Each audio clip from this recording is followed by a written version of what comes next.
Battery back in here. Switch it off. Slide the battery in. Put it in position. Turn the power on.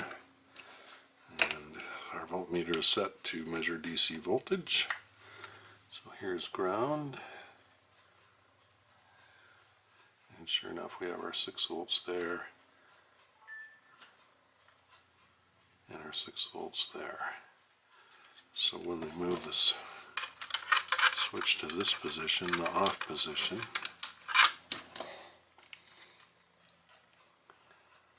that's when we do not have any voltage there.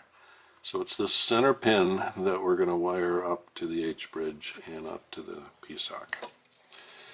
Okay, let's get that battery back out. We don't want to be messing around with that thing plugged in. These lithium-ion batteries don't like it when they get shorted out. They do bad things. Okay, so we want to tap off this center pin and off this ground pin. So I'm just going to grab some stranded wire. Let's see, what gauge do I have here?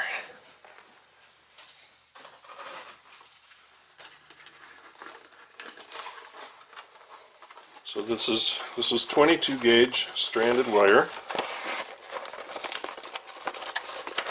I'm going to use stranded wire because it's more flexible and more reliable when it comes to stripping. Speaking of strippers, I need my stripper.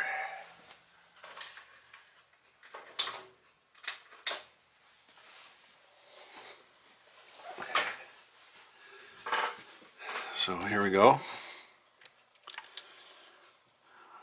Fresh wire, we're going to strip one end.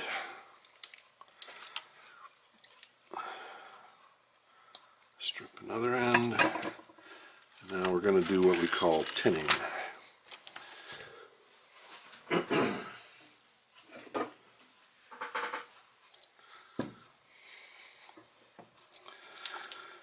We're going to pre-tin these with the soldering iron. It's just good practice.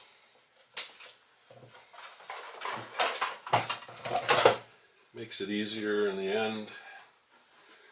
You're not trying to get solder to flow on the wire at the same time as on the board. And so we're just going to get that started like that.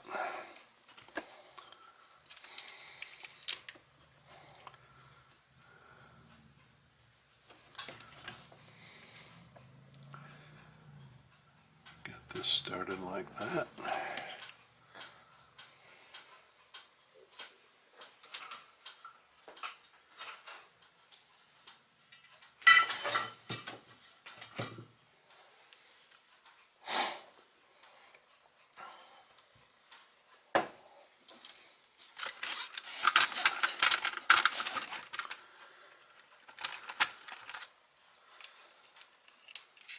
And now we're just going to tack solder this to the ground. I think that'll be fine. We don't need a super heavy-duty mechanical connection there. Solder will hold fine. And then what do we say? We're going off the center part of this switch here. So you can see how useful it is to do that tinning because it makes it so much easier to get the wire to stick.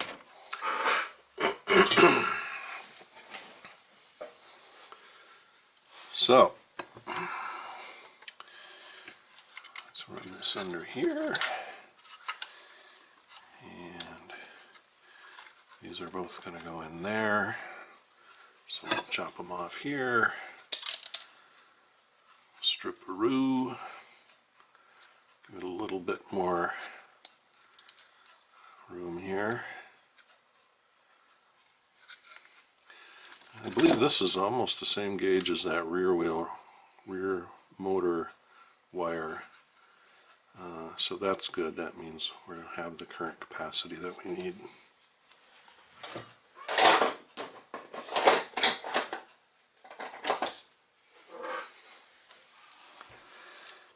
So we know center is ground. So we'll loosen and tighten. Pull test, good. Loosen and tighten.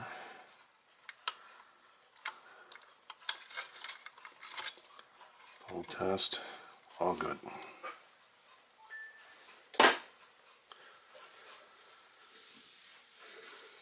So now let's just put the battery back in and do a little quick electrical test to make sure we got it wired up right.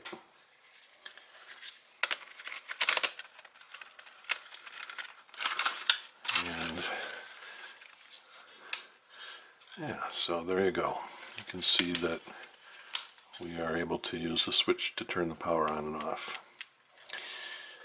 And actually, right now, we can do some testing to make sure it's wired up correctly. So basically, when we put 3.3 or 5 volts on these pins, that will turn the motors on and off.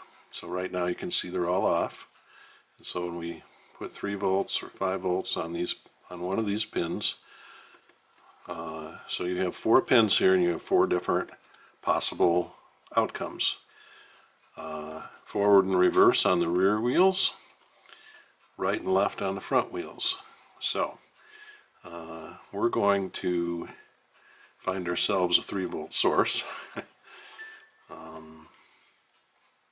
which we can get from the P-sock. So maybe let's wire up the P-sock now too.